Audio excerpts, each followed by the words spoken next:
Last but not least, I'm very happy now to introduce an international leading scholar, Professor Nadara Shaluk-Kevorkian. And she's faculty member at the School of Social Work, but also at the Faculty of Law. And she's interested in the relationship between victimization, crime, trauma, and its effects on well-being of individuals and groups. She addresses such relationships and bases her context-informed examinations on criminological, human rights, and traumatological analysis, while she focuses on three complementary domains relevant to the study of victims of abuse of power living in conflict-ridden areas. So one is crime, victimization, and social control. The other is gender, law, and human rights discourse. And the third one, militarization, trauma, and resilience in conflict zones. Nadra, I'm very happy that you are presenting today. Thank you.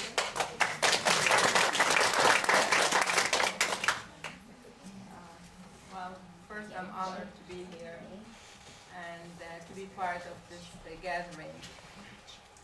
And second, I must say that it's quite challenging to a person who works in the kind of field that I work with to be able to be calm all this evening and listen to issues. So well. I did well.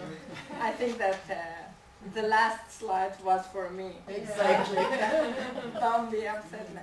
But my role is to not to lay out my own way of thinking and analyzing on my work, but rather to put together some critical questions related to context-informed, and what do I think about context-informed, and what did we learn today from context-informed, what is context-informed. And as you just stated, my work is in a context that is highly volatile, and we're in East Jerusalem, we're in an occupied areas, demolitions are around us, so it's hard to look at context and to talk only about specific topics without looking at it from a critical perspective. So I will try to ask some questions or non-questions, because sometimes while hearing the presentations I was wondering, where's the context?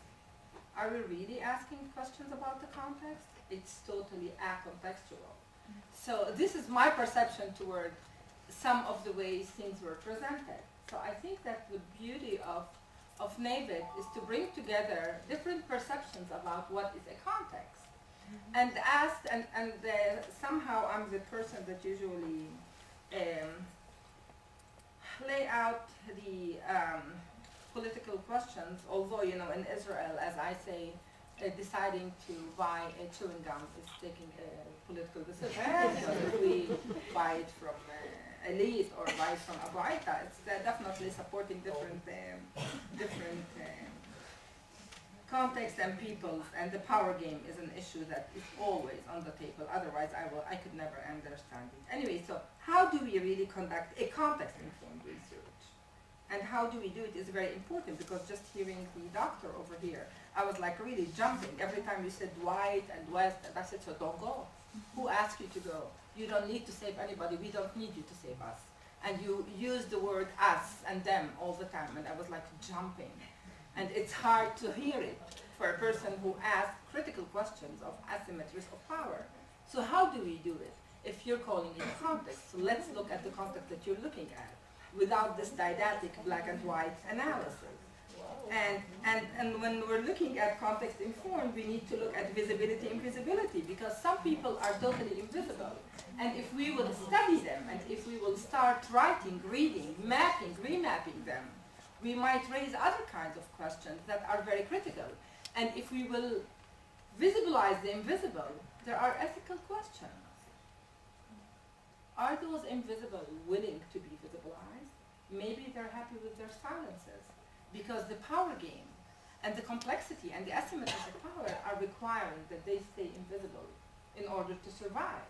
So studying it from a context-informed requires that we are sensitive to the visibility, invisibility, because those that are invisible might end up being hyper-visible. And hyper-visible might pay a very high price of their hyper-visibility.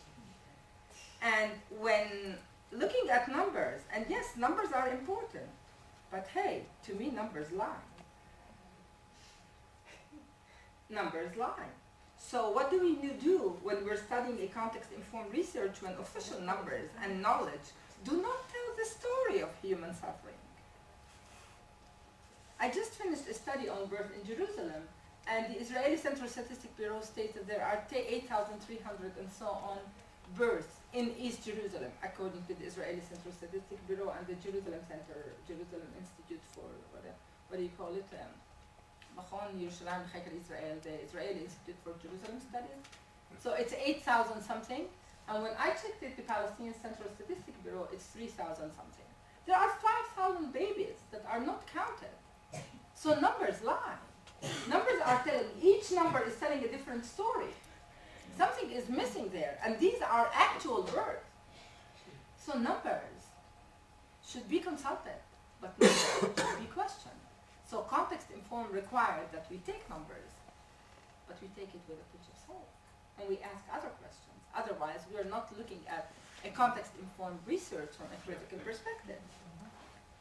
And when we really look at global politics, and we have great examples today. I was like fascinated by the different talks. I've learned so much.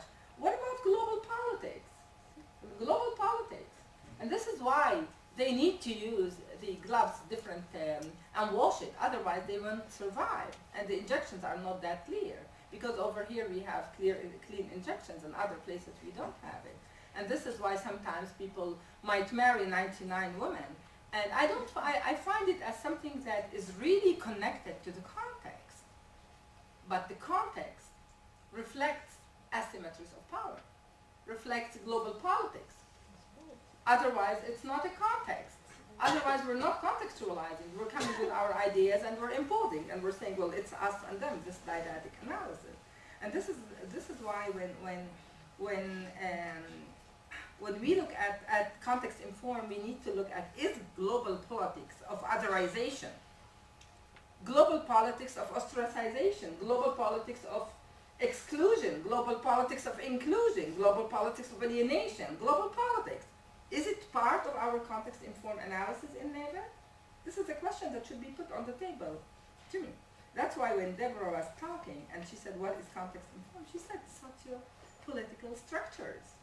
And structure and the embeddedness of power in the structure is part of our analysis. You talked about history. Well, what kind of history? Historicity is part of it.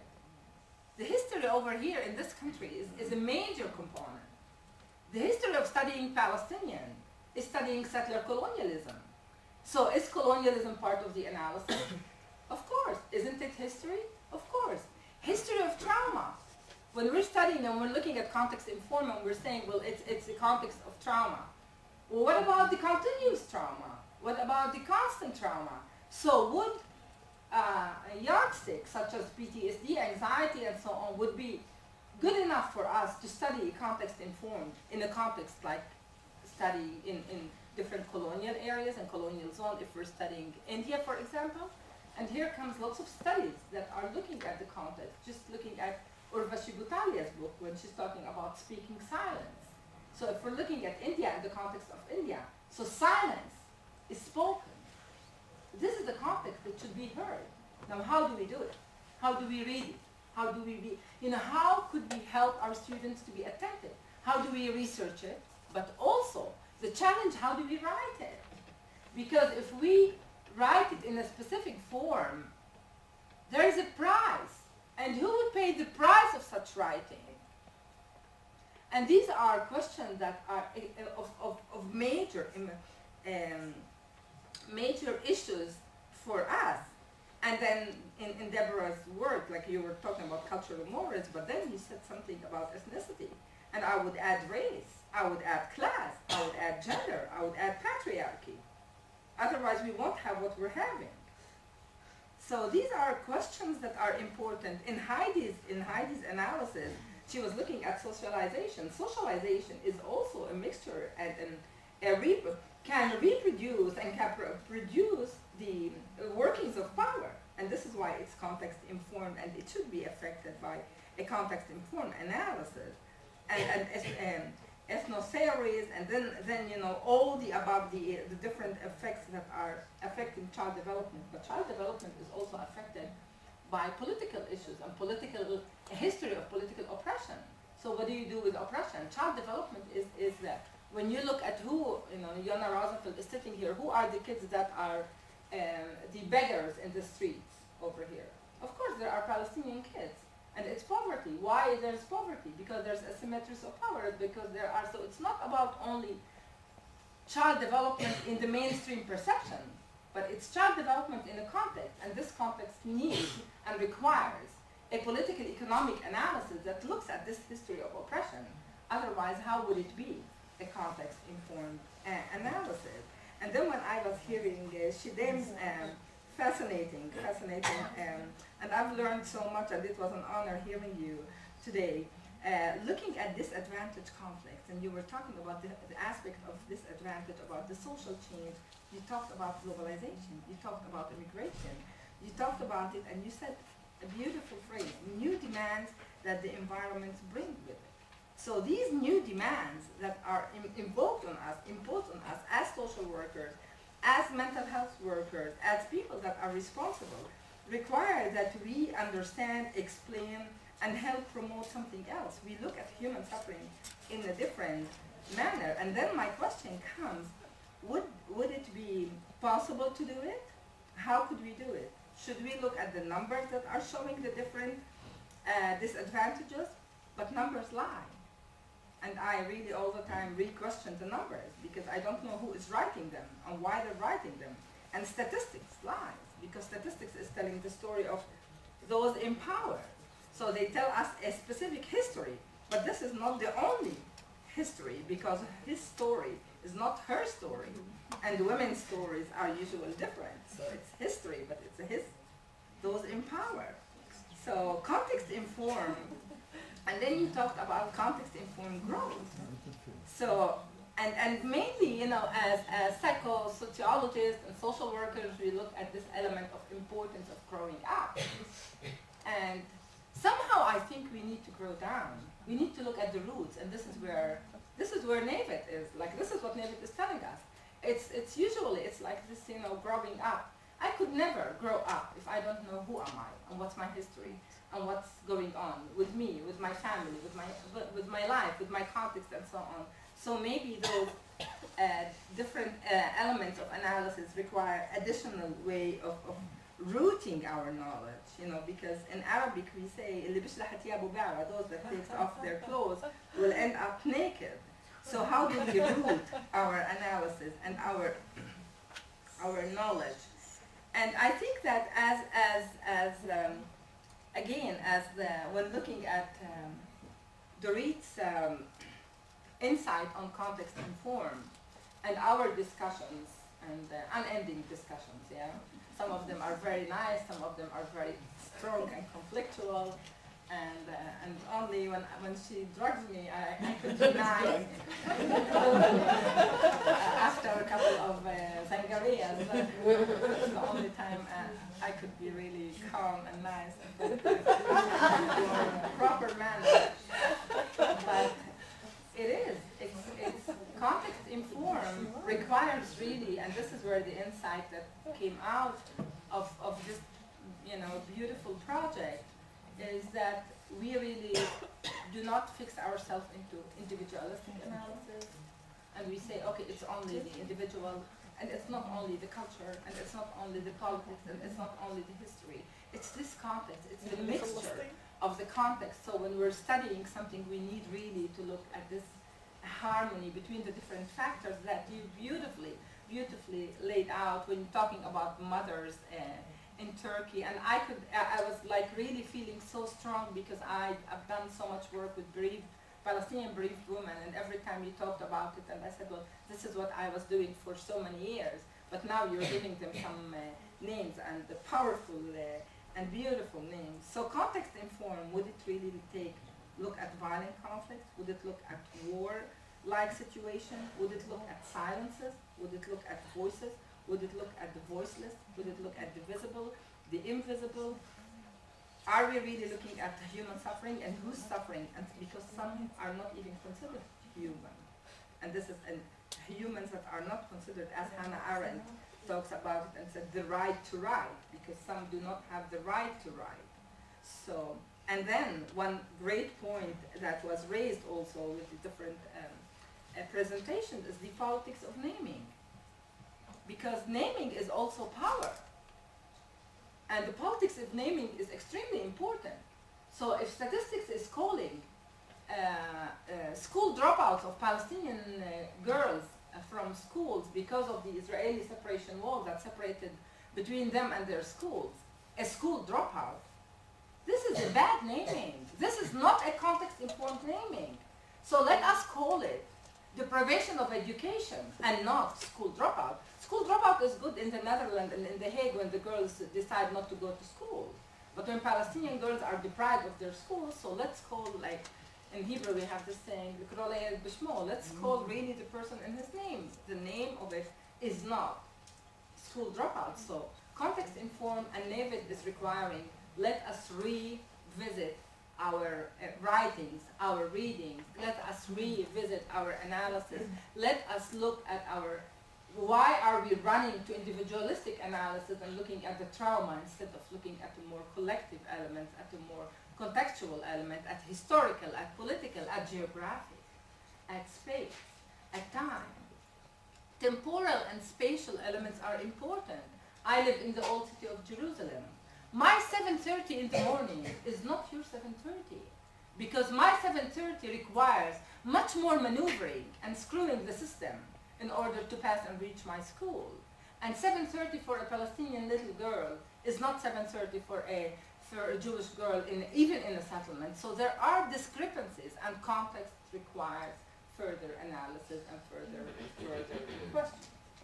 I'm not supposed to speak too much, so I'll try to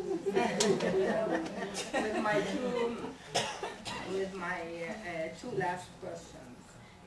So the issue of context-informed, to conclude, the issue of context-informed is that we need, as researchers, to research invisibility. I'm not saying that we shouldn't research. The opposite, we have a responsibility.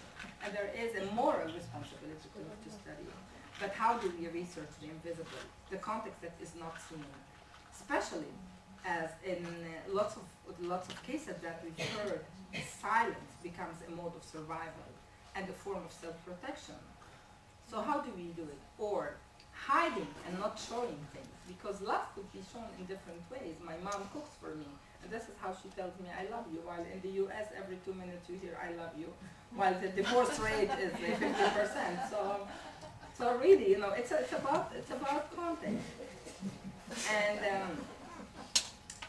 the question is, how do we develop counter practices? Because there are so many practices that are suffocating us from that. How could we develop counter practices and research methodologies that allow us to engage with the indigenous, with the unseen, with the unheard, with the unnoticed, to be context informed and build context informed knowledge, experiences and ways of knowing in different contexts, and how to transform the strength, the resilience, as you were bringing up some of the issues of children, of women, of mothering, of parenting in the midst of daily ordeals, of everydayness that should be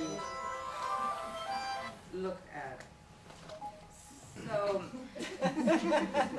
the two final questions that remains unanswered to me: what is the price of context-informed research?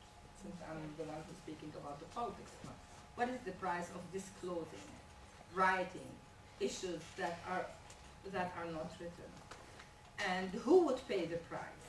And I always say in my writing, victims and people that suffer are not the vehicles for change. So we should talk about change, but let's be careful. Ethical issues are important. So if we're writing things, we should really remember that the people that, and our constituencies and the people that we're researching are not paying the price of what we're researching, what we are writing. And who would pay the price is very important as a question. And might visibility and insult to cause and add insult to injury and inflict additional trauma and losses? So there are some questions that I would urge you, with all the beauty of looking at context-informed research, an ethical question. Is the politics of context-informed is to look at the ethical issues and who would end up paying the price of our context-informed if it's not morally problematized, as Foucault would say. I'll stop here.